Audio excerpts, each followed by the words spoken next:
आपस में प्यार है तभी परिवार है। एक गांव में एक सुखी परिवार रहता था। उस परिवार में 3 भाई और एक बहन थी। उनके माँ बाप उन चारों से बेहद प्यार करते थे, मगर बीच वाले बेटे से थोड़ा परेशान थे।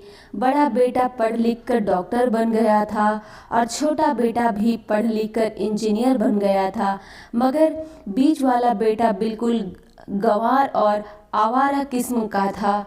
कुछ समय बाद उनके दोनों बेटे डॉक्टर और इंजीनियर ने शादी कर ली और महीनों के बाद ही उनकी बेटी का भी एक अच्छे घराने में विवाह हो गया।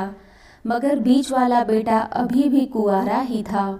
वह अनपढ़ था और कहीं पर मजदूरी का छोटा सा काम करता था। उसको शादी के लिए कोई भी लड़की नहीं मिल रही थी। उसके माँ बाप उससे बहुत परेशान हो चुके थे। अब जब भी उसकी बहन अपने मायके आती तो वह अपने डॉक्टर और इंजीनियर दोनों भाइयों से मिलती थी, मगर बीच वाले भाई से बहुत कम मिलती थी, क्योंकि वह उसे ज़्यादा पैसे नहीं दे पाता था। लेकिन फिर भी वह अपनी बहन से बहुत अधिक प्यार करता था। कुछ समय बाद उनके पिताजी बीच वाले बेटे को बिना शादी किए ही उनकी मृत्यु हो गई। उनकी माँ ने सोचा कहीं अब किसी के मुंह से बंटवारे की बात निकले, इसलिए अपने ही गांव में एक सीधी सादी लड़की से मंझले बेटे की शादी करवा दी। शादी होते ही ना जाने क्या हुआ, अनपढ़ बेटा मन लगाकर काम करने लगा और पहले से कहीं ज़्यादा मेहनत भी करने लगा। अब कोई भी पुराना दोस्त उसको मटर गश्ती के लिए बुलाने आता तो वह मना कर देता। एक दिन उसके डॉक्टर और इंजीनियर भाई ने सोचा कि यह तो गंवार और अनपढ़ है, हम इससे कहीं ज़्यादा पैसे कमा लेते हैं, इसलिए अब हमें बंटवारा कर लेना चाहिए। माँ के लाख मना करने के बाद भी दोनों बेटों ने बंटवारे की तारीख तय कर दी और उन्होंने अपनी बहन को भी बुला लिया। तभी उनका गंवार भाई कहता है कि तुम लोग बंटवारा कर लो, मुझे जो बचे वो दे देना या ना देना, मैं शाम को आकर अंगूठा लगा दूंगा। तभी उसकी बहन कहती है, अरे बेवकूफ़, तू तो हमेशा बेवकूफ़ ही रहेगा। ज़मीन का हिस्सा तो आमने सामने बैठकर होता है। और उसकी माँ भी उसे काम पर जाने से रोकती है। उसी वक्त वकील भी वहाँ आ जाता है और कहता है कि आपका सारा हिस्सा मिलाकर 10 बीघा ज़मीन और एक मकान है।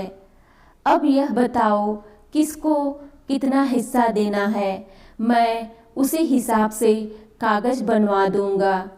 तब गंवार भाई कहता है, वकील साहब 5-5 बीघा ज़मीन हमारे दोनों भाइयों के नाम लिख दो और यह हमारा घर है, मेरी प्यारी बहन के नाम कर दो।